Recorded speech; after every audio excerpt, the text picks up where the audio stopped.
अबकरी के ऊपर एक और एतराज़ भी ये किया जाता है। वज़ाइफ के हवाले से तो बहुत ज़्यादा एतराज़ जो लोगों ने किए हैं, मैं समझता हूँ वो एक जाहिलाना एतराज़ात थे। या तो वो अपने अकाबिरीन की ज़िंदगी से गाफिल है, अपने अकाबिरीन की ज़िंदगी को पढ़े नहीं हैं।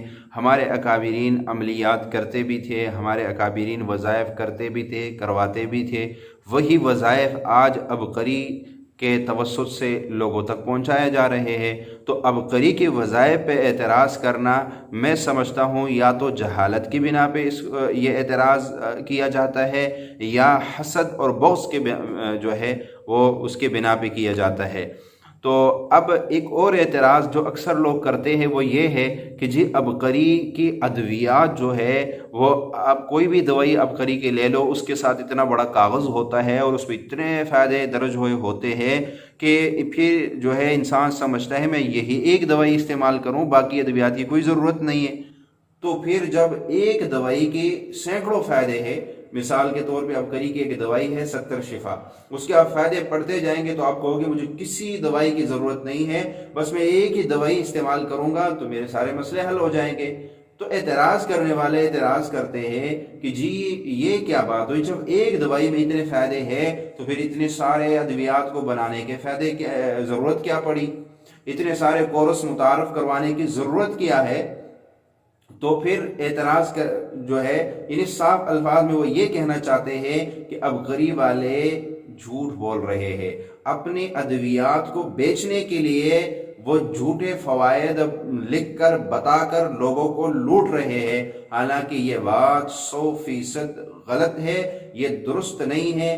अबकरी अल्हम्दुलिल्लाह एक ऐसा इदारा है जो मखलूक के दुख दर्द को समझता है, और जिस तरह जो है अबकरी ने एक रूहानी तरीके से मखलूक के खुदा की परेशानी दूर करने के लिए जो कोशिशें शुरू की है, उसके साथ साथ वो चाहता है कि जिस्मानी तौर पर भी, क्योंकि जिस्मानी तौर पे भी बहुत ज़्यादा इस वक्त लूटमार हो रही है, तो अबकरी खालिस 100% जड़ी बूटियों को मुतारफ़ करवा कर उनकी अद्वियात बनाकर मखलूक के खुदा तक मुनासिब कीमत पे पहुँचाते हैं।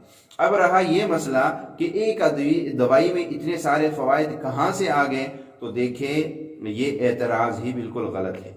सरकार दो आलम सल्लल्लाहु अलैहि वसल्लम की हदीस है कि कलवंजी में मौत के अलावा हर बीमारी की शिफा है। अब क्या आप कहोगे फिर कलवंजी के अलावा फिर इतनी सारी अद्वियात क्यों आई है? शहद में शिफा है।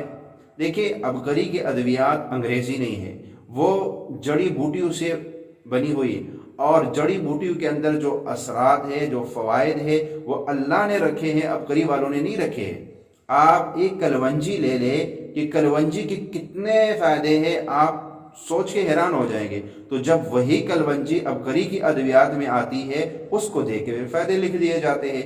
अस्कंद नागूरी एक बूटी है, आप उसका नेट पे जाके लिखेंगे तो इतने फ़ायदे उसके आपको आएंगे कि आप कहोगे दूसरी की ज़रूरत ही नहीं है। तो बात यह है कि अबकरी अपनी तरफ से फ़ायदे नहीं लिखते हैं, बल्कि अबकरी वाले ये देखते हैं कि इस दवाई के अंदर कितने जड़ी बूटियां डाली गई हैं और उनके क्या क्या फ़ायदे हैं, वो जिस्म के कौन कौन सी बीमारियों को दूर कर सकते हैं, उसके मुताबिक फिर उसे लिख दिए जाते हैं। तो अपने तरफ से कुछ नहीं लिखा जाता है। अबकरी की अद्वियात, ये मेरे एक दोस्त ने मुझसे ये सवाल किया, जामिअतुर रशीद कराची में पढ़ता है, कि यार ये अबकरी वाले एक दवाई के इतने फ़ायदे क्यों बता दे। तो मैंने उसको कहा देखो अबकरी की अद्वियात जो है वो जड़ी बूटियों की होती है, अंग्रेज़ी नहीं है, वो जड़ी बूटियों से बनी हुई है, और जड़ी बूटियों के अंदर अल्लाह ने यह तासीर रखी है कि एक जड़ी बूटी कई कई बीमारियों को दूर करने में मौसर है। तो लिहाजा फिर अबकरी वाले जब जड़ी बूटियों से अद्वियात बनाते हैं तो फिर उनके फ़ायदे लामहदूद होते हैं, लिहाजा फिर उनको मजबूरन लामहदूद फ़ायदे लिखने पड़ते हैं।